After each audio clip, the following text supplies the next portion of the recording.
Shalom Uvracha, voilà nos commentaires sur Parashat Nitzavim.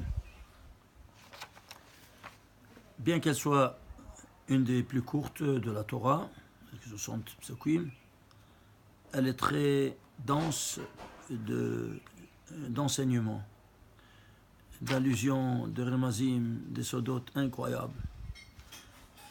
Et puisqu'on va parler après sur Rosh Hashanah, on va repartir cette demi-heure en deux.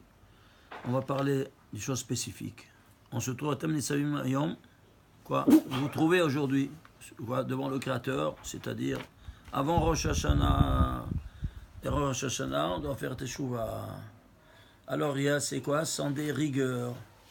Eh bien, il y a les rigueurs ici. On va les voir tout de suite maintenant. Juste dans cette paracha. Nous savons que chaque verset correspond, n'est-ce pas, à une année du calendrier hébraïque. Alors on va prendre le verset qui correspond à l'année 1939, début de toute la tragédie.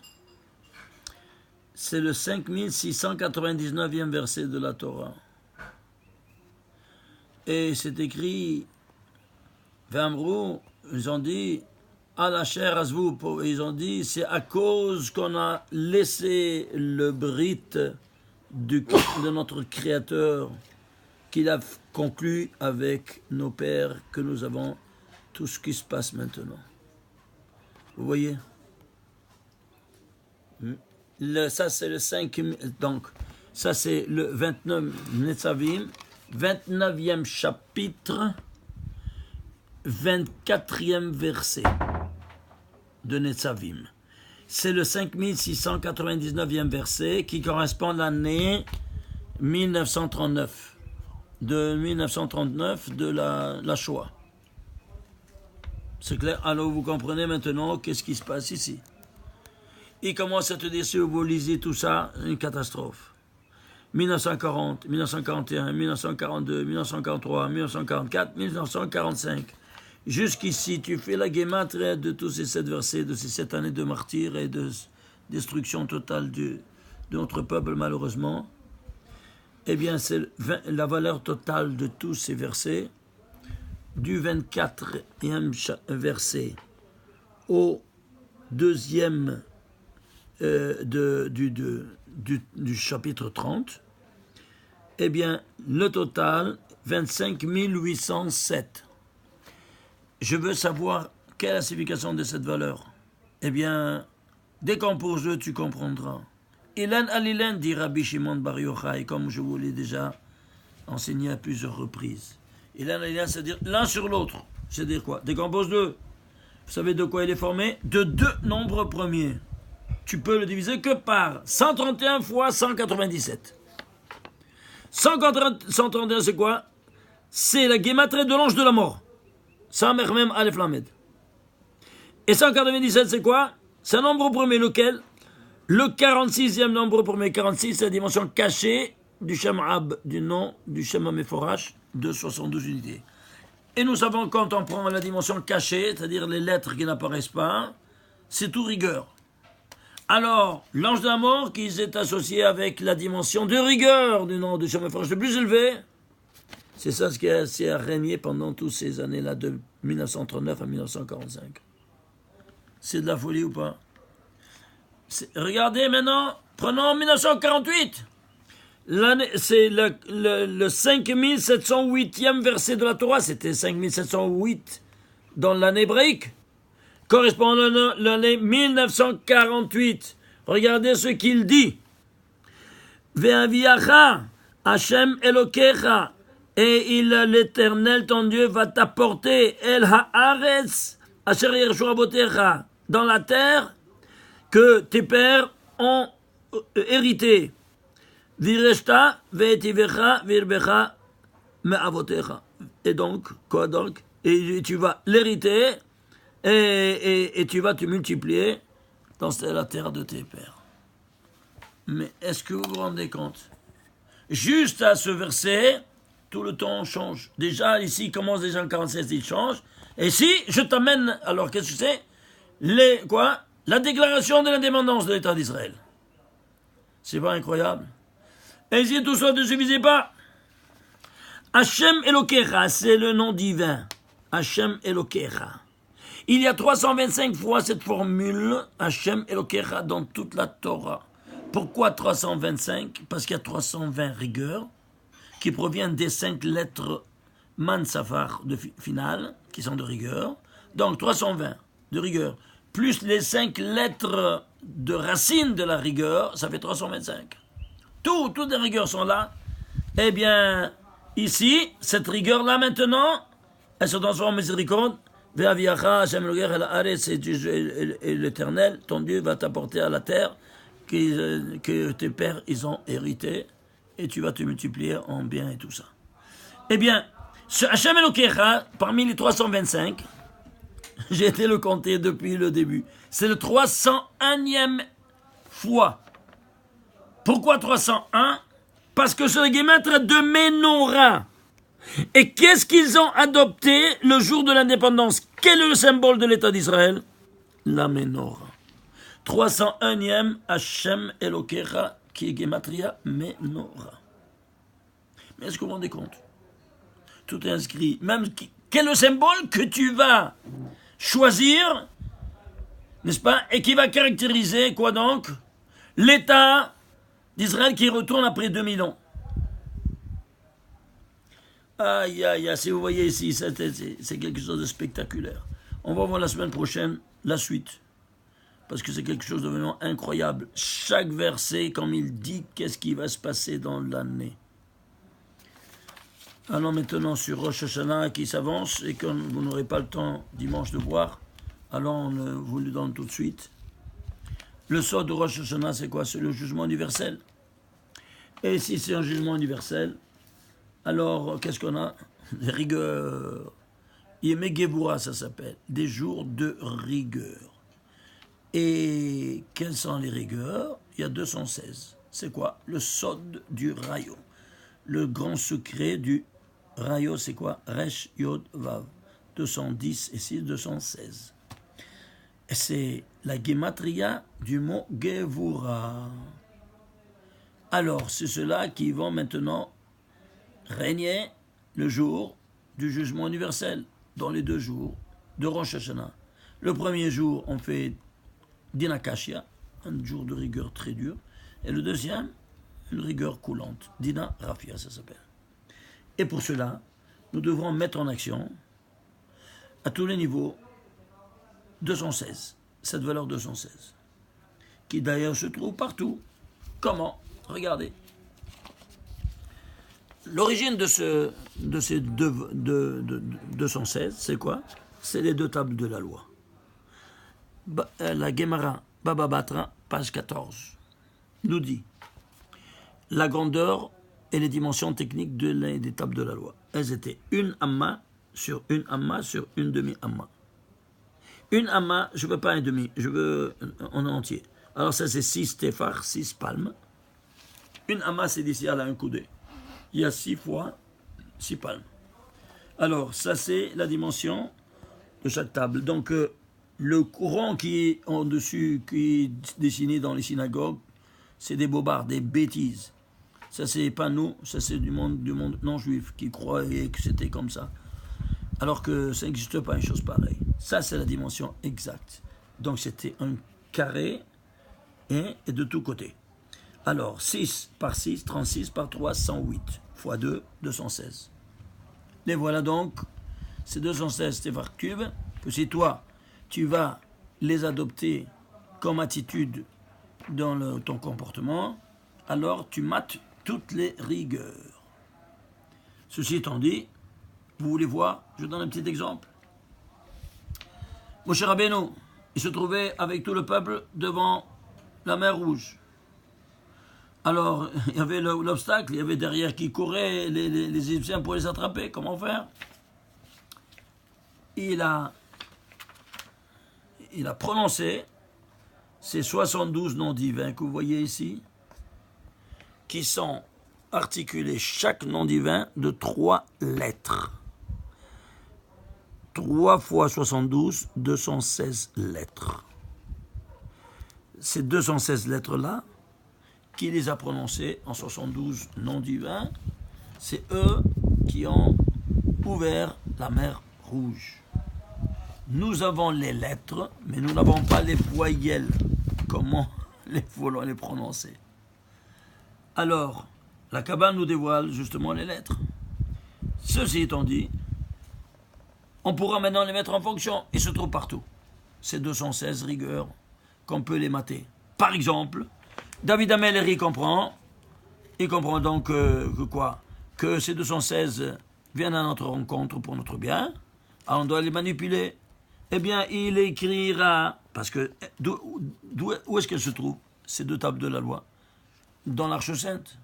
Alors, ces 216 lumières vont sortir de l'Arche Sainte, dans le Kodesh Kodashim, ils vont se répandre dans le monde. Mais le premier obstacle, le premier instrument qu'il va rencontrer, à sa droite, c'est quoi? C'est la Ménorah. Alors, la Ménorah, c'est 216? Non, Ménorah, c'est 301. Vient David Ameller, il va écrire l'Amnaser Benginot Mizmor Shir, le 67e chapitre en forme de Ménorah, que le voici. Eh bien, si vous comptez les 7 versets qui composent ce 67e chapitre de Tehillim, il est rédigé en 216 lettres. Quand toi tu le dis, alors tu le dis avec la bouche. Ouais. Alors, comment dit la bouche? P. Combien c'est P? 85. 216 plus 85, c'est 301. C'est comme tu avais allumé la Ménorah du Beth Amikdash. À ce moment, tu peux demander ce que tu veux à ton Créateur.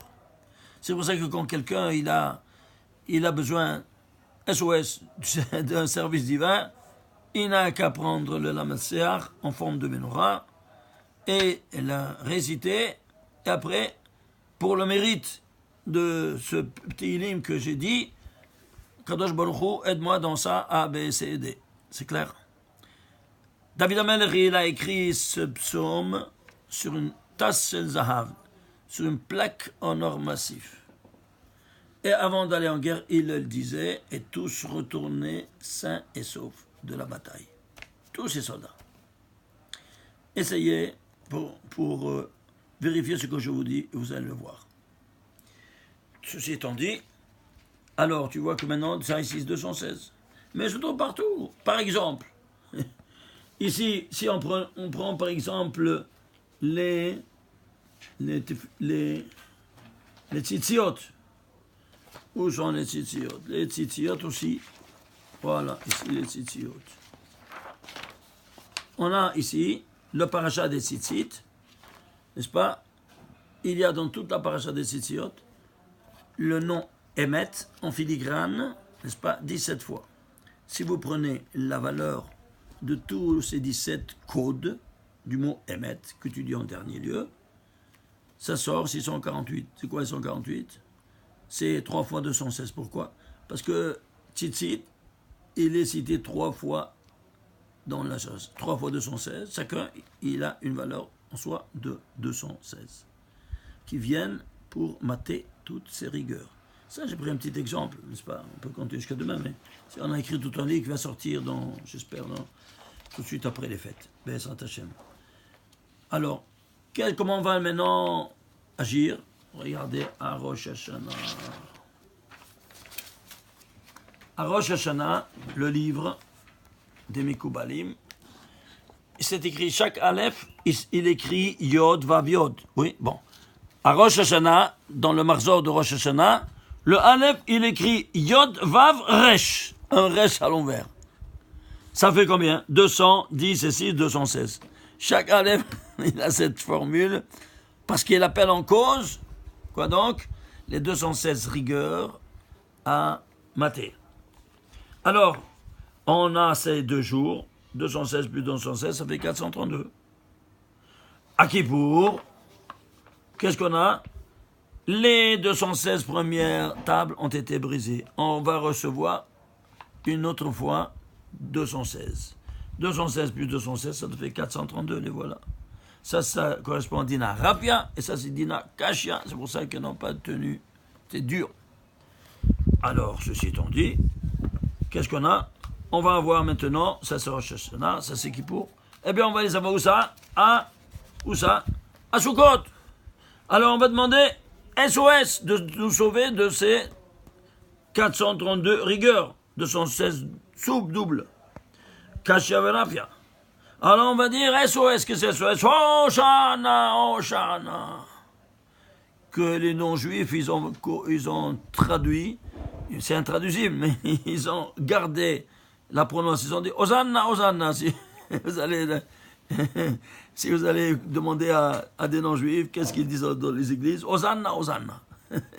Et ils parlent de la fête des palmiers à cette occasion. Alors, combien ça vaut Hoshana? Regardez. Hey, 5, plus 6, Vav, ça fait 11. Plus Shin, 300, 311. Plus 70, Sain, 311 journées, c'est 381. Plus Nun, 50, 431. Et Aleph, 432. Alors, quand tu cries Hoshana, Hoshana, qu'est-ce que tu cries? Qu'est-ce que tu cries? Essaie de comprendre à quoi tu te refais. Tu te refais à ces rigueurs que tu as matées depuis le premier jour de Rosh Hashanah pendant 21 jours jusqu'à Hoshana Rabbah. Hoshana Rabbah, tu termines tout et alors tu as Hatan Torah. C'est clair? Alors ceci étant dit, depuis Rosh Chodesh Elul, on va nous faire. Comment on va faire? On va demander la miséricorde divine. Et comment on implore la miséricorde divine? Avec le pasuk, Vayavor Hashem al panav, que tout le monde connaît. Qu'est-ce que c'est Vayavor? Nous dit le Harizal. Vayavor, c'est la composition de Ab, les lettres Ab. Si tu enlèves les lettres Ab de Vayavor, ça reste Rayo. Ab Rayo. Ab, c'est 72. Rayo 216. Tu te refais à quoi? À ce schéma qui est les 72 noms divins écrit en 216 lettres. Voilà la signification fameuse de ce Vayavor que nous disons chaque matin dans les Slichot pendant 40 jours. Et cette signification-là, on doit les dire 4 fois, n'est-ce pas, dans les Slichot. 4 fois, pas plus. Quand tu sais après, avant le Nefilat Apayim, il n'y a pas lieu de le dire, dit le Harizal. Puisque c'est écrit va avoir, on dit va avoir, à la fin, va avoir, tu continues, va avoir la champagne avec un. Non. Tu dois dire 4 selon Abia, Atzil, Bele, Asia. Stop. Donc l'autre, il n'a pas lieu d'être dit. Et les noms, les personnes qui ne savent pas, qu'est-ce que. La masse, ils le disent, malheureusement. Bon. Disons que. Ils le disent pour ceux qui sont venus en retard, qu'ils ont raté au départ, parce que c'est au départ qu'on doit dire des slichot. Alors, ceci étant dit, vous comprenez la signification de Vayavor, et l'ensemble des 72 plus 216, 72 non, en 216 lettres, ça fait 288, c'est quoi? C'est les 288 étincelles de sainteté qui sont restées parmi nous, les voilà, après la faute de Adam Arishon. Et que nous, Mevarerim Otam, on les sélectionne parce qu'ils sont tombés dans les clipotes, dans les écorces, dans les forces du mal. Et nous devons tout le temps les élever chaque jour, les relever de où on nous, à volonté non rabim, à cause de nos innombrables péchés, on les a descendus parmi les clipotes, parmi les forces du mal. Voilà, ça c'est le but fondamental de Rosh Hashanah. Il y a tellement d'autres choses à vous dire, mais Bezrat Hashem, les choses au moins essentielles, de ne pas rater une chose très importante, de ne pas mettre le miel sur la table. Le miel, c'est une erreur très grossière. Et pourquoi? Toi, tu dis 3 fois par jour dans ta prière, Ki chol seor vechol devash lo taktiro mimeno. Tout sort d'orge et tout sort de miel, lo taktiro mimeno. Tu ne vas pas le constituer une offrande. L'autre c'est quoi? Non, une offrande. Et qu'est-ce que c'est la table après le Beth Amikdash qui a pris la place du Misbéach? La table. Et le manger qui monte là-dessus, c'est le korban. Comment, toi, tu le dis 3 fois par jour que tu ne peux pas mettre le miel sur l'autel? Et tu dis que maintenant l'autel a pris, la table a pris la place de l'autel. Et tu mets le miel là-dessus, mais tu es devenu fou, tu tombais sur la tête. Tu apportes des rigueurs. Pourquoi on ne peut pas mettre le miel? Parce que c'est rigueur. Trop, c'est trop. Quand c'est trop, c'est trop. Et la preuve, tu sens du chauffard pour les matécotins, pour les adoucir. Eh bien, chauffard, nous dit le Harizal, dans le Shara Kavanot, c'est composé de deux mots.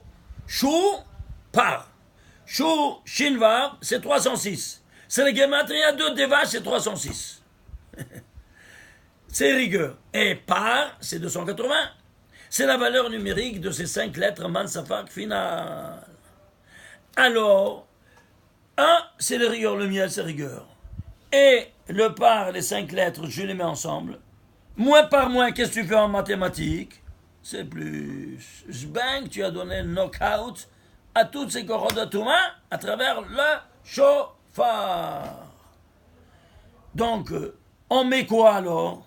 On met le sucre à table.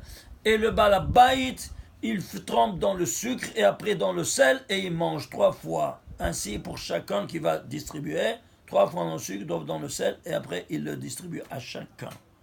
Ça c'est fondamental de le savoir. C'est clair?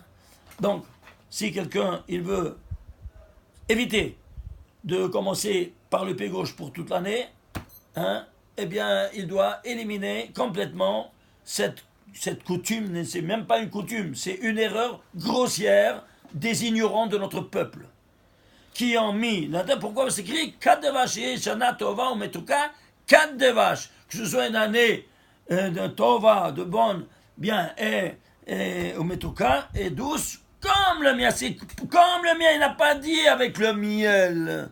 Et de là, ils ont pris cette mauvaise, très très mauvaise habitude. Et comme ça, tu commences du pied gauche toute l'année. Rahamana l'Etzlam.